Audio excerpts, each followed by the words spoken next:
buenos días a todos. Gracias por acompañarnos hoy a nuestro live Ciberdesafíos, Resiliencia y Mitigación del Riesgo. Hoy vamos a abordar varios temas interesantes para todas las empresas que quieren protegerse contra amenazas cibernéticas. Como ya saben, en el entorno digital de hoy es fundamental para todos los profesionales y para todas las empresas saber cómo defenderse, saber qué hacer en caso de una amenaza cibernética. Por eso hoy vamos a hablar de cómo fortalecer todas esas capacidades junto a dos expertos que nos acompañan el día de hoy. Hoy estamos con Andrés Cortés, quien es ingeniero de sistemas de la Universidad Javeriana, especialista en mercadeo y cuenta con un MBA con énfasis en Big Data. Andrés cuenta con más de 20 años de experiencia en el sector de ciberseguridad y actualmente se desempeña como Chief Customer Success Officer en B-Secure. Hola Juliana, buen día para todos los que están conectados con nosotros el día de hoy. También nos acompaña Felipe Silgado. Él es ingeniero de sistemas, experto en ciberseguridad, con posgrado en gerencia de tecnología y más de 24 años de experiencia, de los cuales ha estado 15 años en consultoría y 8 años en roles de CISO. Felipe es actualmente director de la práctica de servicios de consultoría en ciberseguridad de KPMG Colombia. Buenos días a todos, muchas gracias Juliana y Andrés por el espacio. Bueno, para comenzar quiero que nos cuenten qué significa la resiliencia cibernética. ¿Ustedes cómo lo abordan desde sus organizaciones? Bueno, contar un poquito, digamos que la ciberresiliencia es un concepto, digamos, que ha venido tomando una trascendencia importante, digamos, en el último tiempo. Veníamos hablando mucho en los últimos años de ciberseguridad, de la manera como las organizaciones desarrollábamos estrategias para prevenir, digamos, un poco las situaciones adversas que podíamos enfrentar. Hoy en día el concepto, digamos, muta un poco hacia la ciberresiliencia, a cómo acompañamos, digamos, todas las estrategias tradicionales de prevención con estrategias en las cuales podamos realmente contener, digamos, prevenir esos ataques, poder hacer las contenciones, poder resistir, digamos, esos ataques y que las organizaciones, teniendo, digamos, las interrupciones, bien sea por un ataque cibernético o por una interrupción, llamémosla de cualquier otra índole, tengan la capacidad de recuperarse lo más rápido posible con el menor impacto para el negocio.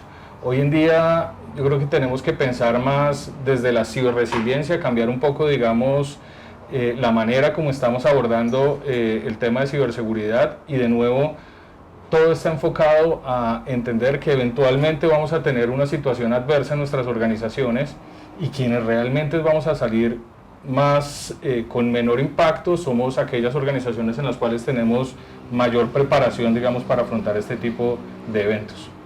Es que se vuelve importante, junto con la ciberresiliencia, la medición del ciberriesgo, porque esto permite a las organizaciones identificar qué tanta exposición tienen, qué tanto impacto podría llegar a tener para su organización en el caso en que ocurra algún incidente o se materialice algún riesgo de ciberseguridad. Entonces, en la medida en la que las organizaciones quieren fortalecer su ciberresiliencia, hoy en día también es importante que uno de los pasos sea, ya miramos qué tanto es ese ciberriesgo, qué tanto me puede llegar a afectar, de tal manera que pueda alinear mis estrategias y de esta manera se gestione adecuadamente el riesgo y la resiliencia en la organización.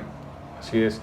Hay un punto importante también, Felipe, que tenemos que resaltar, y es las compañías hoy que cada vez son más resilientes respecto a, digamos, las situaciones de ciberseguridad.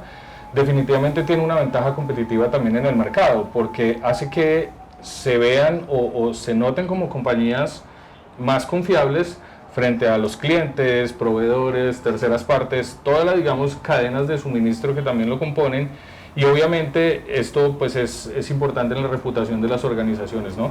Yo vuelvo e insisto, no está mal seguramente que nos pase algún incidente de seguridad. Lo importante es eventualmente prepararnos de la mejor manera para poder responder vuelvo e insisto, de la mejor manera para que tengamos el menor impacto posible en la operación y en la continuidad de nuestros negocios.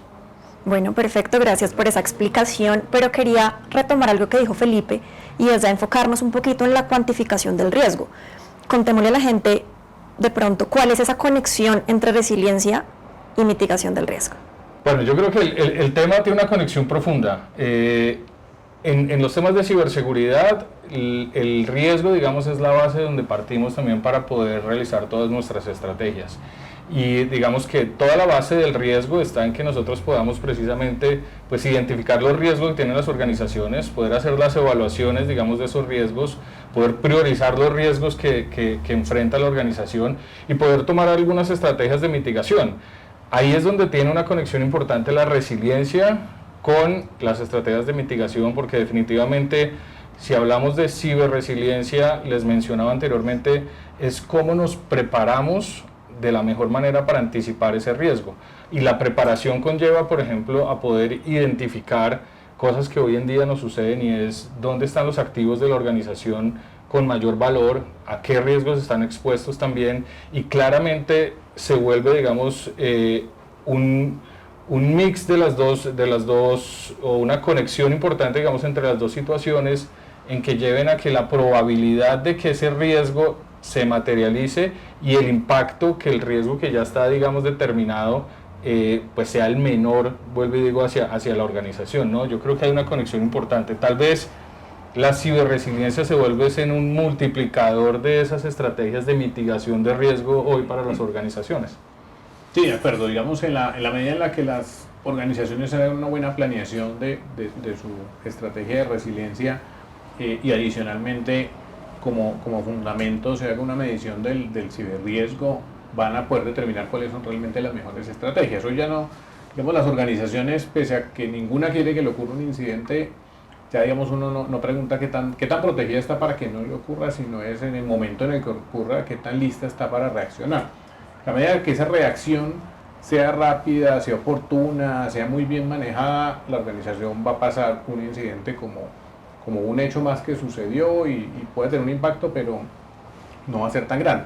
A medida en la que no haya tanta preparación, esa reacción, esa afectación en cuanto a riesgo reputacional, riesgo operacional, va a ser más grande, y va a tener pues una afectación mucho más sobre la organización. Entonces hoy en día un poco esa planeación en la gestión del riesgo se refiere también más a, oiga, no solamente pensemos en yo no quiero que me pase, qué hago para prevenir, sino asumamos que nos puede pasar, entonces qué voy a hacer para reaccionar.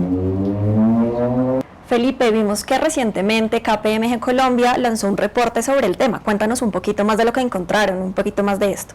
Claro que sí. Nosotros aquí en KPMG hicimos un informe de lo que hemos llamado como un benchmark de ciberriesgo cuantificado. Tomamos información de ingreso operacional, ganancia operacional de diferentes industrias en el país, del top 10 que genera más PIB, más Producto Interno Bruto, y a partir de eso hicimos unos análisis con las metodologías y las herramientas de la firma. Esto, pues digamos, lo que ayuda un poco es al país y a esas industrias a tener una idea de cuánto puede ser digamos, el valor de pérdida estimado para esas industrias, y ayuda pues solamente a que puedan planear un poco mejor la resiliencia. Entonces, en la medida en la que también tengo yo una manera de compararme, pues como veíamos ahorita, digamos, en términos de estrategia de ciberriesgo y resiliencia, tengo también, digamos, una medida de, oiga, si yo tengo un potencial de riesgo muy alto versus la industria, quiere decir que me hace falta hacer un trabajo seguramente mejor o bien sea en estrategias de prevención o de recuperación, y fortalecer pues la estrategia de resiliencia que tiene la organización. Ahora, Andrés, ¿puedes contarnos o listar de alguna manera qué beneficios trae la cuantificación del riesgo y cómo impacta esto a la mejora de la resiliencia? Yo creo que los beneficios son muchísimos, Juliana. Yo creo que aquí el tema, particularmente puedo empezar por uno que es claro, y es que nos ayuda a la priorización de los recursos que tenemos en las organizaciones. Como decimos coloquialmente, el bolsillo no es ilimitado, digamos, para ninguna organización. Entonces, finalmente necesitamos entender muy bien en dónde tengo yo mis riesgos identificados, digamos, y mis mayores riesgos cibernéticos, para poder priorizar, digamos, también los recursos y toda la parte presupuestal en esos riesgos que me representan mayor, digamos, valor para mí en la organización. Entonces, uno de esos, yo creo que los grandes beneficios que nos trae poder cuantificar muy bien es administrar muy bien el dinero que tenemos para poder invertirlo en controles o en medidas de seguridad. Otro gran beneficio, digamos, que nos trae la cuantificación del riesgo para las estrategias de ciberresiliencia tiene que ver con que nos permite también ayudar a medir los controles o las actividades de ciberseguridad que hemos ejecutado, realmente cuál es el retorno que nos está entregando, digamos, a la organización de inversión. Entonces, poder tener muy claro si realmente se están teniendo en cuenta los controles necesarios en donde el riesgo está, digamos, identificado que es mayor para mi compañía. Creo un par de, digamos, de esos ejemplos son claros en que nos ayudan de manera importante. Hay otro otro beneficio que también es, creo que clave, y es que nos ayuda también a comunicar o a entender una mejor manera de cómo comunicar el riesgo hacia la alta dirección, o a poder que la alta dirección tenga un lenguaje pues basado en el riesgo, pero muy sencillo, en el que nos permita, digamos, a las áreas de tecnología comunicarnos de una manera en que nos entendamos los dos. Hoy en día necesitamos sí o sí que las altas direcciones estén cada vez más conscientes de los riesgos de ciberseguridad. Esto pasó hace mucho tiempo, dejar de ser un riesgo de tecnología a ser un riesgo de negocio realmente. Los riesgos de ciberseguridad hoy en día, no importa el tamaño de la organización, los dueños de compañías que nos están viendo, los CISOs, los CTOs de las organizaciones, pues tienen que saber que la alta dirección está esperando también un retorno de la inversión, pero comuniquémoslo mejor. Entonces, ese lenguaje con base en riesgos es fundamental, y la cuantificación, digamos, estos ejercicios de cuantificación del riesgo nos entregan muchísima información para poder trasladarla de la mejor manera a las organizaciones. Y por último, yo creo que un gran beneficio también, cuando los identifico, tiene que ir con esas organizaciones que tienen marcos regulatorios o de cumplimiento. Entonces, en los sectores regulados de salud, finanzas, por ejemplo, claramente digamos que la cuantificación del riesgo es súper necesaria, porque ahí es donde se abordan, digamos, esos riesgos de manera puntual, pues para el ente regulador, para ir contra el ente regulador y dar, digamos, confianza y que de manera proactiva se están gestionando los riesgos en la organización. Sí, y es que adicional a lo que comentas, Andrés, hay otros beneficios también que nosotros hemos visto a través del tiempo, digamos, con este tipo de ejercicios de ciberriesgo cuantificado.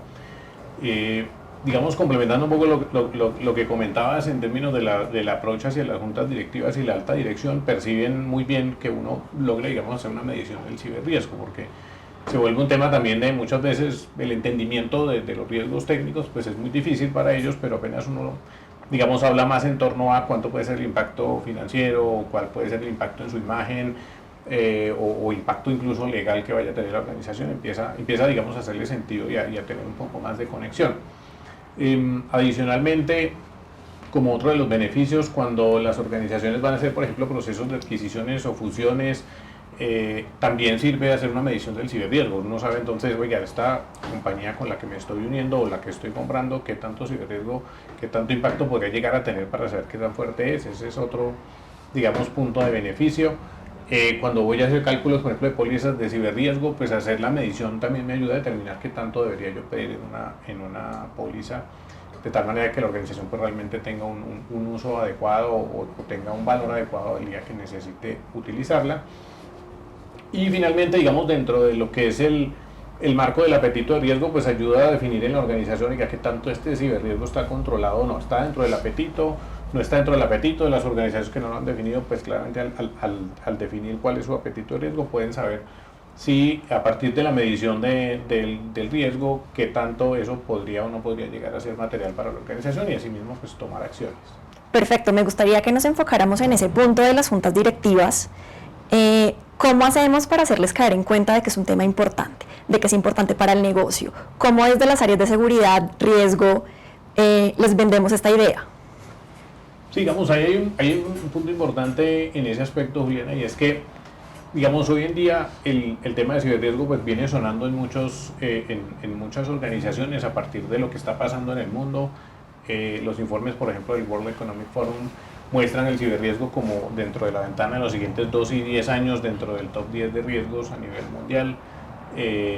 Los diferentes informes que sacan la firma y otros estudios, digamos, a nivel mundial muestran que este riesgo tiene más relevancia, pero adicionalmente están siendo un poco más conscientes las organizaciones. En la medida en la que yo les muestre un poco esto, digamos, ese impacto que podrían llegar a tener, les llegue, digamos, con datos, los datos, digamos, a la hora de uno hacer un ejercicio de cuantificación, ayudan a medir también qué tan madura es la organización en sus controles y ayuda a mostrarle también, digamos, a la junta directiva, ya, estas son las inversiones que necesitamos, ayudan a justificar esas inversiones, también a definir qué tanto la organización se puede ver afectada, y a comprometer sobre todo el seguimiento desde la misma junta directiva, porque hoy, digamos, en regulaciones como las de la SEC que salieron el año pasado, en el julio del 2023, indican que no solamente es, oiga, haga la gestión del riesgo, haga todas estas tareas, sino además la junta directiva tiene que ver la gestión, hacer supervisión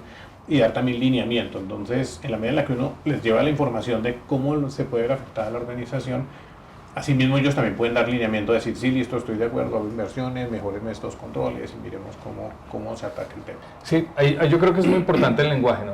Tal vez que nosotros desde las áreas técnicas no nos llevemos un lenguaje muy técnico hacia la alta dirección, porque definitivamente ahí es donde estamos teniendo un poco de desconexión, ¿no?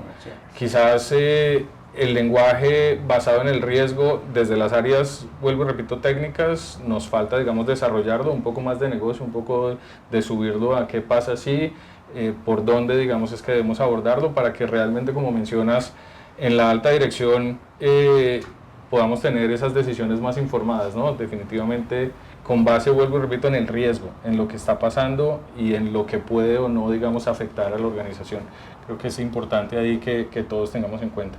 No importa el tamaño de la organización, ¿no? Porque acá hablamos de juntas directivas y creemos que de pronto allá estamos en la audiencia, hay compañías de diferentes tamaños. Este es un tema general, esto no es simplemente para grandes organizaciones, definitivamente acá pueden haber compañías pequeñas, medianas, grandes, todos nos vamos a ver afectados, es el mismo riesgo, es el mismo problema que tenemos hoy cualquier organización, lo que enfrentamos.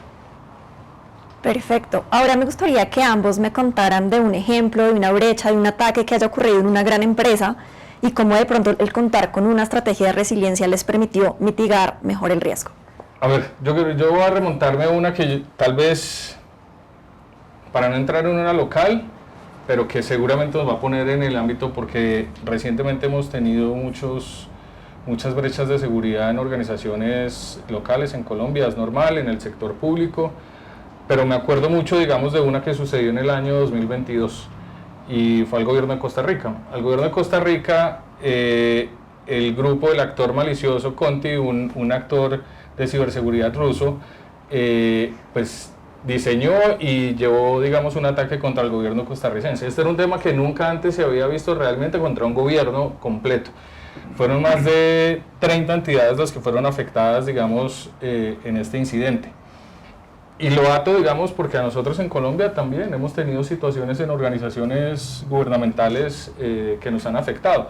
En esta ocasión, digamos, afectaron toda la parte de Hacienda, Ministerio de Hacienda, Ministerio de Telecomunicaciones, Comercio Exterior, toda la parte aduanera sufrió un impacto grandísimo. Entonces, acá, digamos, es donde quiero no solamente decir que si hubiésemos tenido una estrategia de resiliencia no hubiera pasado. Seguramente, vuelvo y repito, el ataque sucede, ¿sí? Pero el impacto puede ser muchísimo menor. Lo que ya conocemos, porque normalmente también tenemos mucha información post-incidente, empieza un poquito, digamos, el tema, pero lo que ya conocemos es que definitivamente, pues este gobierno, digamos, Costa Rica venía en desarrollo, digamos, de su política de ciberseguridad y ciberdefensa también, con entidades, digamos, también no tan maduras desde el punto de vista de las estrategias de ciberseguridad, y claramente si hubiesen tenido, digamos, un poco más de madurez en sus estrategias de continuidad de negocio, de disaster recovery, pues es muy probable que el impacto hubiese sido menor, ¿no? Acá, digamos, que tener organizado de nuevo o preparado, entendido las probabilidades y el impacto que pueden tener los riesgos en mi organización, pues nos pone en una posición diferente. Y el impacto, la recuperación puede ser muchísimo más rápido. Yo creo que ese puede ser uno de los ejemplos que podemos dar. Ahora, te paso también el dato, Felipe, te paso ya la palabra contándole también a la audiencia. No somos ajenos, en Colombia estamos en una posición bastante riesgosa. Este año, según el informe también de ciberseguridad que dio X-Force de IBM de inteligencia de amenazas 2024, Colombia se ubica como el segundo país con mayor ataques en Latinoamérica, después de Brasil. Es importante recalcarlo, pero al final nos llevamos el 17% de la cantidad de ataques que sufrieron en la región. Nosotros en Latinoamérica se los hicieron hacia entidades colombianas. Entonces estamos en una posición también importante desde el punto de vista de lo que está pasando desde el actor malicioso, viendo las entidades y las empresas colombianas como unos targets importantes, ¿no? Sí, de acuerdo. De hecho, esos porcentajes de ataques vienen subiendo en los últimos años del 12-14%, ahora al 17%, y eso, pues, en la medida en la que suben es porque se dan cuenta que hay debilidades también seguramente en las organizaciones en donde se han podido materializar más ataques, pues van a haber seguramente más intención de los diferentes actores de tratar de hacer algo sobre las organizaciones. Y un ejemplo que quisiera traer aquí a la mesa, pero no tanto por la empresa, sino el efecto que tuvo de ese ataque, es el que ocurrió con IFX, el cual, pues, digamos, ese impacto tuvo a más de 700 organizaciones afectadas. Este es el que llamamos el riesgo, dentro de todos estos riesgos, el tema de la cadena de suministro.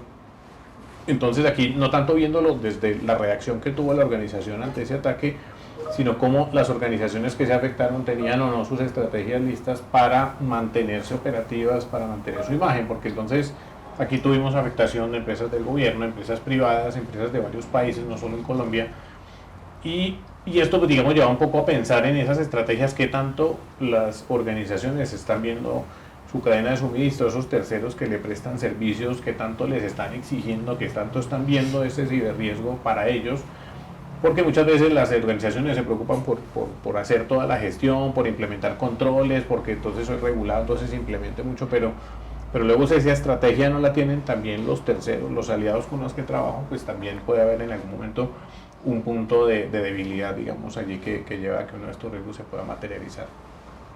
En este tema, digamos, sobre todo para las organizaciones, digamos, afectadas, lo que más importa, digamos, en esos casos, cuando ocurre algo en la cadena de suministro, es cómo los planes de continuidad, los planes de recuperación de desastres llegan a recuperar a la organización, a permitir que siga operando, mientras, pues, el tercero obviamente también tiene que hacer sus tareas de recuperación. Pero, digamos, si yo me centro solo en que yo dependo solamente del tercero y que mi estrategia, digamos, no cubre ese tipo de posibles riesgos, pues la organización también se va a ver afectada cuando haya algún tipo de ataques de esto. Y estos, digamos, también han ocurrido en muchas organizaciones a través de terceros que son débiles en su seguridad, donde no hay un aseguramiento completo de su infraestructura y servicios, y la organización se ve afectada por estos ataques.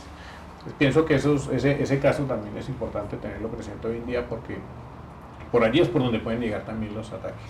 Así es. Bueno, ahora que entendemos la importancia de la resiliencia cibernética, me gustaría que nos contaran cuáles son los pasos para poder implementarla, pues, en el contexto de mitigación del riesgo.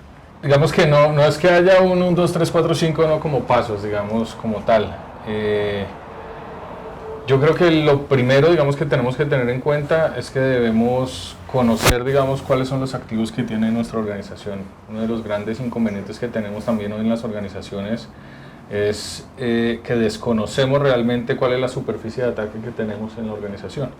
Es muy común cuando charlamos, cuando tenemos conversaciones, digamos, con pares, escuchar decir, no sabía que teníamos esas bases de datos expuestas, o que ese proveedor tenía infraestructura en mi infraestructura, etc. Entonces, el conocer, digamos, yo creo que el primer paso es realmente identificar cuál es la superficie de ataque de la organización. Poder conocer también esos activos, de esos activos que están expuestos, cuál es la relevancia o cuál es el valor que tiene el activo para la organización, para poder empezar, digamos, todo lo que hablábamos ahora, ¿no? Cuantificar realmente el riesgo alrededor de la identificación del activo.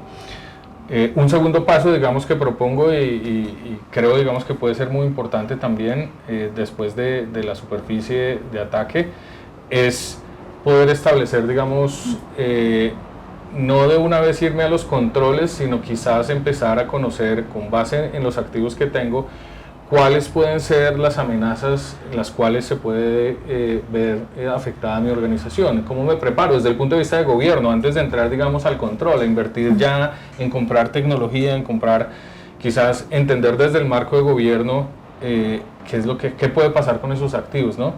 Otros riesgos que pueden estar, digamos, afectando. Ahorita Felipe nos comentaba un poco algo que es supremamente valioso, el tema de gestión de riesgos de terceros. Esos terceros, qué tanta integración tecnológica tienen con mi organización y cómo pueden afectar la operación.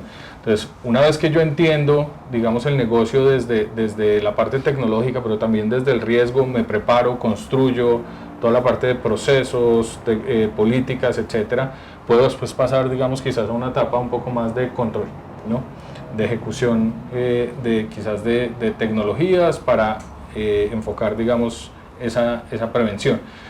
Y yo creo que por último también, que es súper importante, y lo ato a los temas que hoy vemos mucho, que son los temas de cero confianza, un poco un concepto de lo que está viéndose en la industria que se está adoptando, es que siempre tenemos que monitorear, siempre tenemos que tener ojos abiertos frente a los activos, frente a los usuarios, frente a lo que están visitando, entregar mínimos privilegios también, que es un poco, digamos, uno de los temas que Zero Trust nos habla, a entregar en esos mínimos privilegios a los usuarios y poder, digamos, tener, digamos, un monitoreo continuo sobre lo que está pasando en la organización. Digamos que ahí hay pasos importantes de cara a lo que podemos empezar a trabajar en cualquier tipo de organización. Ahora, Felipe, cuéntanos de pronto cuáles son los desafíos más comunes que encontramos en la implementación de esta estrategia. Sí, digamos, hay varios desafíos. Uno es, digamos, en parte lo que comentaba Andrés, y es como esa identificación de los activos. Uno a veces va a muchas organizaciones y se da cuenta que pese a que la organización puede ser muy grande, muy automatizada en términos de herramientas, eso no está claro. Entonces, digamos, un reto grande es poder identificar realmente todo eso, incluso a veces hasta identificar los terceros que trabajan con la organización también se vuelve un reto crítico. Pero digamos también encontramos nosotros vemos un poco digamos que como parte del esquema de resiliencia, y para poder cuantificar el riesgo es necesario también hacer como un entendimiento de los controles, la madurez de los controles que se tiene en la organización, en la medida en la que yo, para los diferentes escenarios de ataque que podría tener o de riesgo que pueda tener una organización, identifico qué controles se tienen y qué tan maduros son, pues también sé hacia dónde enfoco mi estrategia. Entonces soy de pronto más fuerte para un ataque de ransomware, pero de pronto no para una exfiltración de información. Entonces debo, digamos, enfocarme para ese tipo de ataques en la medida en la que uno, digamos, se identifican esos escenarios, pues que son parte, digamos, de los retos en la organización, y la madurez de los controles pueda también, digamos, hacer una gestión más adecuada. Hay otros retos, digamos, en algunas organizaciones en el tema, digamos, presupuestal también. Ahí, digamos, el esquema de cuantificación también ayuda, porque ayuda a direccionar un poco. Yo no tengo que invertir solo porque está de moda, porque ahora salió este tipo de control, entonces salió el EDR, entonces todo el mundo implementa EDR, ¿no? Pero pues hay que mirar cuál es el que necesito, en qué puntos, o cualquier otro tipo de tecnología es igual. En la medida en la que yo hago un trabajo de identificación de qué es lo que la organización necesita, realmente pues enfoco mucho los temas de las inversiones. Y el otro, digamos, que estamos teniendo hoy también digamos, en general en el mercado de ciberseguridad también es la gente, porque pues digamos ahí pues digamos, ya han salido como muchas estadísticas al respecto, pero hay mucha escasez también de personal en temas de ciberseguridad. Entonces muchas veces las organizaciones no logran tener el personal adecuado porque no lo consiguen, no porque no haya suficiente, o sea, no hay suficientes personas, las personas que hay saben, pero no alcanzan a dar el ancho de banda para cubrir a las organizaciones. Y ahí, digamos, esos retos se resuelven, digamos, de diferentes maneras. Una puede ser la automatización, otra puede ser el tema, digamos, de entrenar otros equipos que sean de tecnología, pero no de seguridad, para resolver este tipo de situaciones. Pero digamos que en general esos son como los retos. No sé qué otro ves tú, Andrés, que pudiera haber en las organizaciones. Tal vez la formación de las personas. Tal vez hoy mencionabas algo, que tenemos, digamos, una escasez de recursos, pero también creo que podríamos afianzar un poco toda la parte de formación en la organización. Hoy en día, a todo nivel, ¿no? Tal vez desde la alta dirección, vuelvo y repito, hasta a nivel operativo, digamos, que tengamos una formación, un entendimiento del riesgo realmente que representa la ciberseguridad, que a veces vemos se pelea mucho, digamos, en el buen sentido de la palabra, desde las áreas de ciberseguridad y tecnología en la formación, y es algo que se ha venido, digamos, incrementando un poco en esas estrategias, en esos programas de formación de ciberseguridad al interior de la organización. pero creo que necesitamos dar un poco más. Creo que también debemos tener una conciencia diferente de que no solamente es el fierro, digamos, el software, el hardware que compremos lo que nos protege, sino que definitivamente nosotros seguimos siendo la primera línea de defensa como factor humano, ¿no? Y ahí es importante que deberíamos también trabajar, y hay un gran desafío alrededor de eso. No, yo creo que lo otro de pronto tal vez que tenemos hoy en día en el ambiente nuestro colombiano es que tenemos las organizaciones un poco rezagadas en infraestructura tecnológica. Entonces, pues eso nos complejiza un poco, digamos, todas estas estrategias de ciberseguridad y ciberresiliencia, llevarlas a cabo, ¿no? Entonces, quizás venimos trabajando las organizaciones en sacar todos esos software, digamos, o aplicaciones que teníamos heredadas o legacy, digamos, en tratar de hacerlas hoy en día, digamos, o traerlas, digamos, a la actualidad. Eso per se lleva riesgos importantes, y ahí hay un desafío importante porque, creámoslo o no, por más de que queramos proteger la organización, cuando una empresa depende realmente de un software que ha sido construido hace muchísimos años, que no puede parar de operar, que no ha sido fácil, digamos, en su actualización, en su migración hacia una versión más nueva, afecta un montón y deja una exposición importante, digamos, ahí al riesgo a la organización. Entonces yo creo que ese también es un desafío importante que podemos tener. Ahora, ¿podrían compartirnos algún caso de estudio en el que hayan trabajado? De pronto, ¿cuáles fueron los resultados, las lecciones aprendidas? Bueno, casos de estudio desde Bisecure que hemos trabajado muchos, tal vez, digamos, de cara a lo que nos trae hoy para compartir. Se me viene uno a la cabeza rápido también, que más allá de ser, claro, es del ambiente de ciberseguridad, es de tecnología, pero no necesariamente es un ciberataque, y es lo que pasó con CrowdStrike. Este es un claro ejemplo de cómo un incidente realmente paralizó muchas organizaciones a nivel mundial. Una interrupción del negocio que muchas compañías no teníamos presupuestadas en todo el análisis de riesgos que hacemos, en todos los planes de continuidad. Seguramente el fallo, digamos, de una operación desde el sistema operativo, que fue lo que ocurrió, más allá, digamos, de ir en los detalles de qué fue lo que pasó con el agente, digamos, en la actualización de CrowdStrike, pues generó, digamos, un impacto masivo. Yo recuerdo que en esos momentos, al interior, digamos, de Bisecure y todos los foros, todo lo que tenemos desde el Centro de Operación de Ciberseguridad nuestro, se hablaba mucho si lo que estaba pasando, llegó el WannaCry otra vez, un efecto, digamos, WannaCry de este tipo, ¿no? Porque la afectación se empezó a crecer muchísimo, aerolíneas abajo, canales de televisión, bueno, todo lo que pasaba en redes sociales, pues tuvo un impacto grandísimo, digamos, en la interrupción. Entonces lo traigo a colación porque es un ejemplo de una interrupción desde el punto de vista de un ente de tecnología, ¿cierto? Que definitivamente no se tuvo en cuenta por alguna razón, o algunas cosas falló. Ya CrowdStrike sacó, digamos, unos informes y le está compartiendo, digamos, a todas las personas qué fue lo que pasó y qué está haciendo. Y para contarle un poco a la audiencia, lo que dice CrowdStrike es, sí, fallaron algunos procesos nuestros en revisiones, técnicamente, digamos, algo no hicimos bien en lo que estábamos haciendo en la actualización, en la revisión, y lo que vamos a hacer es que vamos a mejorar en los temas de calidad, vamos a mejorar en nuestros procesos de revisiones antes de sacar actualizaciones, vamos a contratar terceros para que también nos revisen, digamos, lo que estamos haciendo, un poco, digamos, lo que decía el CEO de CrowdStrike, y de eso se trata, ¿no? Fíjense que el tema de ciberresiliencia también, y un concepto que tenemos que llevarnos muy claro, y de esto lo venimos hablando también hace muchos años, es de la seguridad por diseño, desde el diseño. A todos los productos tenemos que tener, digamos, inmersos una capa de seguridad importante. Y Security by Design, que es como lo mencionan, pues hoy en día es crucial, y eso también lleva hacia la calidad de lo que estamos produciendo y estamos haciendo desde el punto de vista de componentes de hardware, de software, y lo dato un poquito, digamos, a lo que tú mencionabas, ¿no? El efecto hoy, lo que nos tiene también muy preocupados, es la cadena de suministro.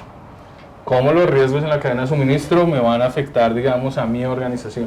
Entonces ahí hay un poquito, Juliana, te cuento de ese ejemplo que me parece muy importante, creo que fue muy mencionado también para todo el mundo, pero es un claro ejemplo de cómo con unos temas de ciberresiliencia podemos tener un impacto menor, digamos, en la operación. Sí, de acuerdo, digamos que ahí fue como más bien desafortunado el incidente porque muchas empresas pensaban que el incidente era causado por un tema de ciberseguridad, pero es porque caía dentro del software de ciberseguridad de CrowdStrike, pero realmente era un incidente tecnológico, o sea, eso pudo haber pasado por una ruta mal puesta en un enrutador, pudo haber pasado por un cambio de producción puesto, digamos, mal, pero acá, digamos, la afectación global tuvo bastante impacto y ahí, digamos, venía el reto para las organizaciones de, oye, ¿qué pasa en mi caso si me hubiera afectado o acorde ya con la afectación que tuve, cómo hago para que no me vuelva a afectar? Entonces, se vuelve muy relevante para las organizaciones el cómo abordar este tipo de esquemas. Te interrumpo ahí un segundo, y es porque es muy importante lo que mencionas, y es acuérdate de que la única manera que teníamos para recuperarnos realmente del incidente en la organización es que teníamos que ir máquina a máquina. Es decir, ese es un impacto también importante, y lo digo porque fueron millones de compañías las que se vieron afectadas, perdón, de ordenadores o de computadores que se vieron afectados. Entonces, al final, ir uno a uno, digamos, en la recuperación significaba algo, digamos, supremamente desgastante para cualquier operación, digamos, en tecnología como tal. Entonces, pues vuelvo y digo, ese tema tiene impacto y si no se ha medido, pues es devastador, digamos, en la operación de la organización. De acuerdo. Sí. Digamos, el impacto seguramente seguirá digamos, seguirá dando mucho de qué hablar hacia adelante en la planeación de las organizaciones, porque, pues, digamos, la afectación fue mucha. Acá tuvimos nosotros también clientes que se vieron afectados, mundialmente también la firma estuvo ayudando a muchos, pero digamos, incluso el tema se volvía casi, como tú lo dices, de manos, ¿no? De tener que pasar equipo por equipo, de cómo me recupero. Entonces se vuelve bastante relevante. Nosotros, digamos, acá en la firma, en KPMG, ahí pensando un poco en la pregunta de los casos de éxito, hemos ayudado a algunas organizaciones a definir, digamos, sus estrategias de resiliencia muy basadas en cómo asegurar que la operación no se vea afectada. En algunas, digamos, cuando se cuantifica, digamos, el ciberriesgo, pues ha ayudado eso un poco a medir, oiga, qué tanto debería yo invertir para que realmente tenga un retorno. Normalmente el retorno de inversión en esto, que lo veíamos un poco al inicio de la conversación, se da más en reducción del riesgo, no es que realmente la organización, o sea, algunas de hecho sí, podrían tener incluso mejor retorno de inversión en servicios, pero sobre todo es la reducción del riesgo. Digamos, en las que se ve un poco que esto permite que haya realmente un retorno de inversión en términos de tener más ganancias, es cuando se vuelve un proveedor más confiable, y entonces si yo he implementado una serie de estrategias, pues es más probable que pueda entrar a otros clientes en los que no he podido entrar. Ahí habría más de pronto posibilidades de negocios para la organización, pero en general es reducción del riesgo. Entonces, lo que hemos visto un poco en lo que, digamos, en las experiencias que hemos trabajado, es que ayuda un poco a centrar las inversiones, a definir, digamos, las estrategias, a ver que dentro del marco de apetito de riesgo pues estén gestionando adecuadamente los riesgos.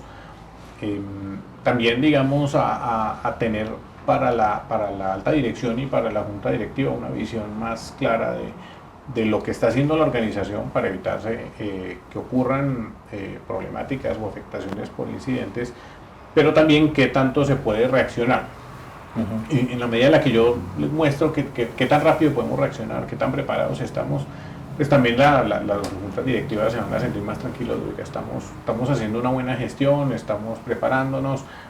Y un punto, digamos, que se vuelve relevante ahí y que nosotros nos piden, digamos, mucho ese tipo de ejercicios, porque acá la firma tiene una iniciativa que se llama el Board Leadership Center, que es en donde trabajamos mucho con juntas directivas en llevar muchos conocimientos de la firma y de muchos temas, pero al trabajar este tipo de temas de resiliencia se da uno cuenta que muchas veces ellos ni siquiera participan en ejercicios de cibercrisis, no se han hecho pruebas de pronto de esos planes ni esas estrategias en la organización, y se vuelve relevante hoy en día pues que ellos también estén preparados. Entonces puede llegar un incidente hoy y dicen, yo no tengo ni idea qué hacer, pues díganme qué hago, y no pueden ni siquiera participar para tomar decisiones.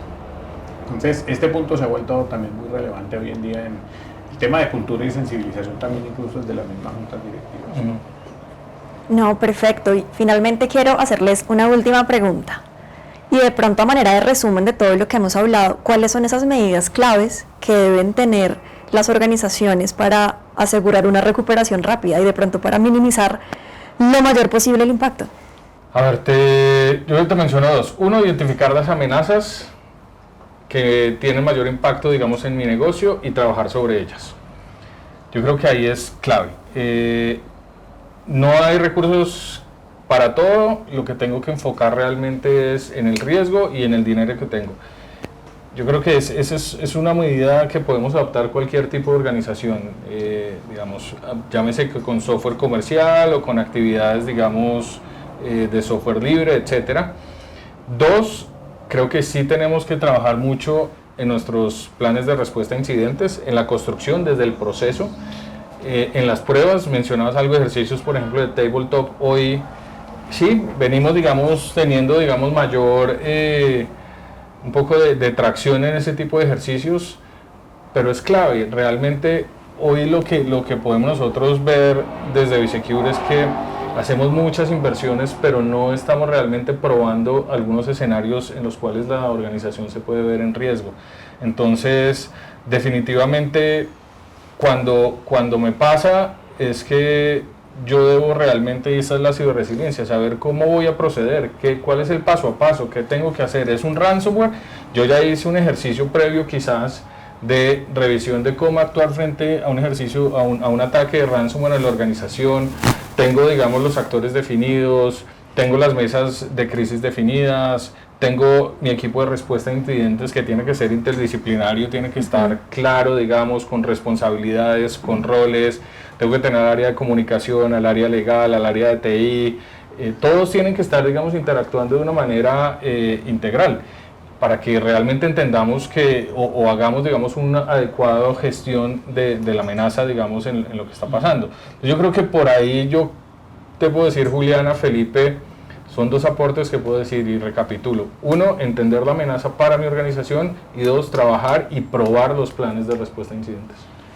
Sí, digamos, complementando lo que dices tú, porque esos son dos de los, digámoslo así, controles de reducción del impacto y de respuesta rápida que uno ve en la organización. También, pues, la preparación de los equipos, digamos, y el proceso de respuesta a incidentes, estar preparada la organización, es uno que se vuelve fundamental, ya tener como esos playbooks listos de qué hago en determinadas amenazas, que es básicamente lo que estabas comentando. El monitoreo, digamos, en la medida en la que yo establezco un proceso de monitoreo, y para esto hay servicios de SOC, internos, externos, hay, pues, digamos, oferta para las organizaciones. En la medida en la que ese monitoreo es muy efectivo, o sea, monitoreo realmente lo que necesito en la organización, también se vuelve un mecanismo de identificación rápida y temprana de posibles incidentes. Y en la medida en la que alguien está escuchando o viendo digamos, lo que está pasando en esas herramientas, pues también puede reaccionar rápidamente la organización y contener ese tipo, digamos, de ataques que puedan ocurrir. Otros posibles controles también que ayudan a reducir el riesgo, pese a que muchas veces a algunas organizaciones no les gusta mucho, está el tema, pues, de las pólizas de ciberriesgo, que finalmente tienen como dos beneficios. Uno es que ayudan a pagar todo ese costo de la respuesta al incidente, que muchas veces se vuelve, digamos, costoso, difícil de lograr, y además que uno tiene que cumplir como con todas las condiciones, reglas y pasos que exigen digamos, las diferentes organizaciones, los entes de supervisión, o en este caso acá nosotros, por ejemplo, en el país, la fiscalía y demás, para que todo eso que yo haga, pues, sea válido para presentar algún tipo de reclamación o algo en las mismas pólizas, o ante algún tipo de organización o de actor que haya afectado a mi organización. Entonces las pólizas ayudan no solo en eso, sino en el costo de lo que pierde la organización por el ataque. Ese es, digamos, otro. El tema de sensibilización sigue siendo muy relevante, porque en la medida también en que las personas entienden que podría ser un incidente, pues así mismo lo pueden reportar más rápido. En la medida en la que lo reportan, lo mismo se identifica y se puede gestionar mucho más rápido, que es parte importante de lo que se puede, digamos, ver hoy en día. Nosotros dentro del informe que hicimos, el que estamos hablando ahora de benchmark de ciberriesgo cuantificado, veíamos que eran como 5 riesgos que eran como, en general para todas las industrias, son como los más críticos hoy en día. Y uno pues ya lo sonamos mucho en la conversación, el ransomware, la filtración de datos, bien sea causada por un interno o por alguien que hizo un ataque externo. El tema de ataques a servicios web es otro que digamos también se vuelve muy relevante, y lo que tiene que ver con ataques a través de la cadena de suministro. Son como el top 5 de los riesgos que en general vemos hoy en día, que son riesgos que se vuelven críticos para las organizaciones y que deben tener, digamos, estrategias de resiliencia de las organizaciones frente a ese tipo de riesgos. En la medida en la que yo voy planeando sobre esos riesgos, la fortaleza de la organización se va incrementando, y en el momento en el que ocurra, pues uno espera que no, pero en el momento en el que ocurra va a estar más preparada. Listo, perfecto. Les cuento, hemos recibido un par de preguntas interesantes de la audiencia. Revisémoslas. Tenemos esta: ¿cuál es el retorno para las organizaciones que invierten en ciberresiliencia? No, yo creo que el retorno es total, definitivamente, lo hemos acá conversado, y es definitivamente, entre mejor preparado estoy, básicamente el impacto va a ser menor para la operación del negocio y para poder que continúe, digamos, la operación. Entonces, a ver, la cuantificación de ese riesgo se tiene que dar de cara a hacer un ejercicio, digamos, ya claro, digamos, sobre, para poder traducir eso, digamos, en cómo afectaría a una organización dependiendo del sector también en el que esté, ¿no? Eso es diferente, digamos, también dependiendo en qué sector esté. Lo que yo te puedo decir es que definitivamente considero que desde el día 1 hay una ganancia importante si adoptamos de nuevo estas estrategias de ciberresiliencia. Miremos la ciberresiliencia como complemento, digamos, de lo que veníamos haciendo años atrás, que son cosas muy buenas desde ciberseguridad, ¿no? Este pedacito es cómo nos adaptamos, básicamente, es cómo realmente estamos mejor preparados, digamos, y continuamos. Está bien. De acuerdo. Perfecto. ¿Qué respuestas se deben tomar frente a un ataque cibernético? Sí, digamos que en temas de un ataque cibernético, pues bueno, hay varias cosas. Una, en la medida en la que yo ya, digamos, lo identifiqué, ya lo tengo claro hoy, ya tengo un ataque, pues tengo que activar mis planes de respuesta a incidentes. En la medida en la que yo tengo esos pasos definidos por tipos de riesgo, y hago yo el triage al inicio de qué tipo de riesgo me está afectando, qué ataque estoy teniendo, utilizo, pues digamos, lo que hoy en día se llama el playbook adecuado, doy una respuesta más rápida. Pero también está el tema de comunicación, ¿no? Que se vuelve muy importante desde el mismo inicio del incidente. Las organizaciones, digamos, que manejan muy bien la comunicación en el momento en que ocurre un incidente, normalmente su reputación, pese a que sea afectada, no se ve afectada la confianza, que es muy relevante, digamos, cuando ocurre un incidente. Entonces, ¿confío o no confío en este proveedor? Entonces sale CrowdStrike, el CEO, y él mismo da la cara, dice: sí, tuvimos un problema, pero lo estamos arreglando, vamos a hacer esto, estamos dispuestos. Después al final de la semana el CEO mandó códigos de Uber Eats para un montón de gente a nivel mundial para decirle: mire, tómense un café al final de la semana a cuenta nuestra, porque los estuvimos poniendo a trabajar tiempo extra. Pero digamos, en la medida en la que esa comunicación se maneja bien desde el mismo inicio, eso es muy relevante en un incidente. Pero eso solo se logra si en la preparación yo ya lo he hecho. Es decir, si yo ya tengo qué es lo que debería decir cuando me ocurre un incidente, cómo debería manejar los medios, quién es el autorizado, lo digo por redes sociales, no lo digo, mando un comunicado, no lo mando, sale una persona hablando. En la medida en la que eso ya está preparado, eso es parte, digamos, de la respuesta que va a dar al incidente, eso hace, digamos, que la respuesta sea muy bien manejada, y que, digamos, la reacción de los involucrados, los afectados y demás, a partir de este tipo de ataque que tenga la organización, pues se controle y se mitigue de buena manera. Tenemos otra, y es: ¿cómo medir el apetito del riesgo de una organización para definir los presupuestos en ciberseguridad? A ver, yo creo que ese es de todas las organizaciones, ¿no? Realmente, digamos que hay varias cosas que uno hace desde el punto de vista de la medición del riesgo. Y son, o cuánto apetito tengo como organización, y cuánto tolero, digamos, también qué riesgo realmente voy a tolerar, ¿no? Depende también, lo puedo decir acá, digamos, no puedo darte una respuesta particular. Yo creo que cada organización, dependiendo su negocio, dependiendo también su sector, su industria, regulada, no regulada, pues deberá tener, digamos, un apetito de riesgo diferente, una tolerancia al riesgo diferente. Lo que sí creo que deberíamos tener todos como una buena práctica definitivamente es seguir trabajando en esto que hemos venido conversando y que es la cuantificación del riesgo. Realmente para tener el panorama completo y quizás con ese panorama súper claro sí poder tener también con claridad cuál es la tolerancia o el apetito que tiene cada organización, ¿no? Bueno, y tomemos una última. ¿Cuál es el sector con mayor riesgo potencial de sufrir un ciberataque en Colombia? Todos. Digamos que sí, yo diría que no hay uno que tenga más que el otro. El informe que nosotros hacíamos mostraba, había un tema, ahí es un tema importante y es qué tan maduro es el sector o qué tan maduros son las organizaciones dentro de ese sector en términos de sus controles y toda la estrategia que han hecho de seguridad. La medida en la que yo sea más maduro, digamos, en mi organización, pues probablemente la reacción es más rápida, el impacto es menor, la respuesta se maneja muy bien.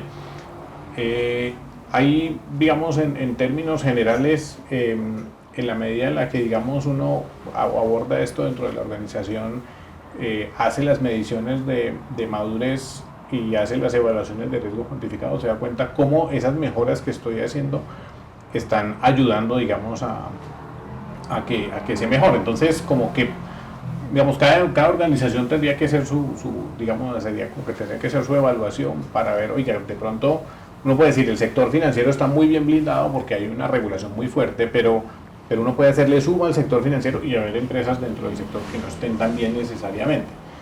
Y no porque no tengan la misma regulación, sino entre más, digamos, porque son empresas tal vez más pequeñas o medianas y no hacen tanta inversión.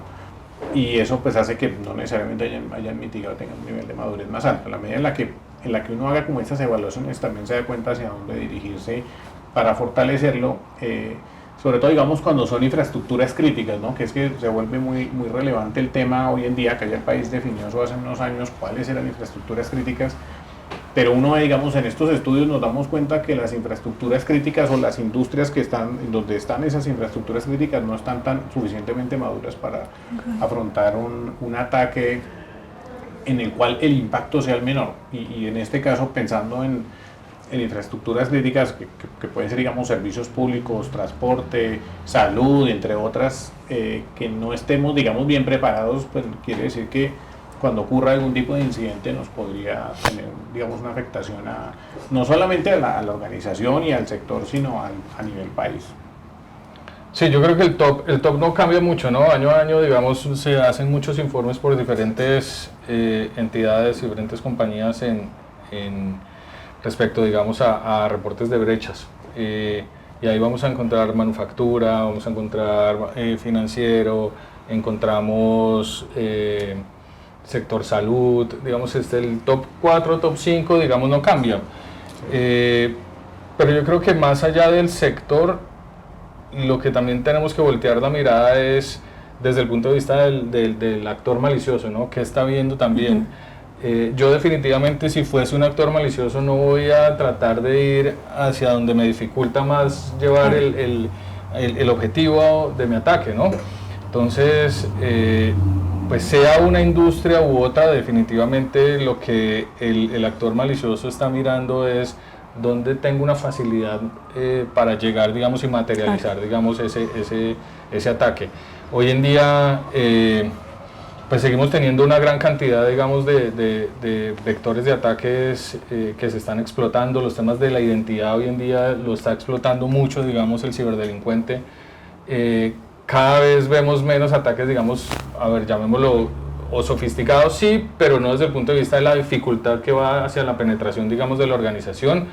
Muchas brechas de seguridad se dan por robos de identidades, de credenciales, digamos, entonces es mucho más fácil, mucho tema de phishing. Ahorita que mencionabas lo del tema de CrowdStrike con Uber Eats, pues eso también generó, digamos, un montón de situaciones porque los ciberdelincuentes aprovecharon que se enviaron, digamos, esos bonos para también hacer campañas de phishing alrededor, digamos, de esto. Entonces, lo que quiero con esto cerrar un poco es que tenemos que tener las dos visiones, tanto de la organización como también ver desde atrás, digamos, qué puede estar viendo como aprovechable, digamos, el atacante, ¿no? y empezar, digamos, a construir a partir de ahí como tal nuestras estrategias de protección y de ciberresiliencia. No, perfecto, gracias por esas respuestas. Y ya para cerrar, ¿tienen alguna otra recomendación para darle a la audiencia? Yo creo que termino con una cosa muy sencilla y es, por favor, probemos nuestros procesos de respuesta a incidentes, nuestros programas de respuesta a incidentes. Creo que ahí es clave. Los que no los tenemos, construyámoslos de una manera, digamos, consciente, con esas amenazas, hagamos pruebas, porque ahí es donde realmente está parte del éxito que vayamos a tener cuando nos enfrentemos a una situación crítica, digamos, o no deseada, ¿no? Ninguno queremos que nos ataquen o que se materialice, digamos, algún incidente en la organización. De acuerdo, bueno, yo los invitaría a hacer pues que hagan una medición de cuantificación del ciberriesgo, la pueden hacer, digamos, internamente, hay metodologías publicadas para esto, no se necesita algo tan sofisticado necesariamente, al menos no para hacer una evaluación inicial, pero sí en la medida en la que lo miden y esa medición se hace muy de manera objetiva y muy consistente con la organización. También les da una visión de cuál puede ser el riesgo que tiene la organización. Para los CISOs que nos están escuchando, pues les va a ayudar a justificar inversiones que necesiten. Eso, digamos, lo hemos visto, hemos tenido clientes donde nos piden hacer estas mediciones, eso va a poder pedir presupuesto para el otro año. Entonces, es algo que en efecto, digamos, sirve, pero también sirve para mostrarle a la dirección de que yo estoy haciendo trabajo, si usted no me da tanta inversión, pues mire, digamos, el riesgo al que estamos expuestos. Entonces, hay un balance entre que la organización sea consciente del riesgo que está corriendo, pero también qué tanta inversión debería tener la organización. Entonces, esos son, digamos, ejercicios que la organización debería estar haciendo hoy en día. Digamos, la misma regulación, la SEC para las organizaciones que cotizan en bolsa ya lo exige como parte de la regulación, en que se haga y que la supervisión por parte de la junta directiva y la alta dirección revise que se esté gestionando adecuadamente y de manera cuantitativa el ciberriesgo. Entonces, pienso que es una tendencia que seguramente va a venir regulatoriamente también, pero pues es una muy buena práctica para las organizaciones hacerlo hoy en día. Así es. Bueno, muchas gracias. Con esto finalizamos nuestra sesión el día de hoy. Quiero agradecerles, Felipe y Andrés, por su tiempo. Gracias a ti. A todos ustedes por acompañarnos hoy. En este momento les debería estar apareciendo el código QR donde pueden revisar el informe del que hemos venido hablando en la sesión. Que tengan un excelente día. Muchas gracias a todos. Que estén bien.